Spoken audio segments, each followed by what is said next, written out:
মধ্যপ্রাচ্য ঘিরে আবারও বাড়ছে উত্তেজনা। সাম্প্রতিক সামরিক গতিবিধি ইঙ্গিত দিচ্ছে যুক্তরাষ্ট্র বড় কোনো প্রস্তুতি নিচ্ছে কিনা তা নিয়ে শুরু হয়েছে জল্পনা। জাপানের কাদেনা বিমান ঘাঁটি থেকে উড্ডয়ন করেছে KC-135 জ্বালানি ট্যাঙ্কার। ধারণা করা হচ্ছে এগুলোর গন্তব্য ভারত মহাসাগরের কৌশলগত ঘাঁটি ডিয়েগো গার্সিয়া। এই ঘাঁটি দীর্ঘদিন ধরেই দূরপাল্লার মার্কিন সামরিক অভিযানের জন্য গুরুত্বপূর্ণ।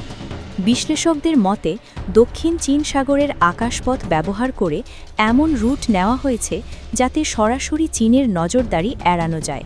একই সময়ে গুয়ামের অ্যান্ডারসেন বিমান ঘাঁটিতে অবস্থান করছে B-52H স্ট্র্যাটোফোর্ট্রেস বোমারু বিমান, যা প্রয়োজনে দূরপাল্লার হামলায় সক্ষম।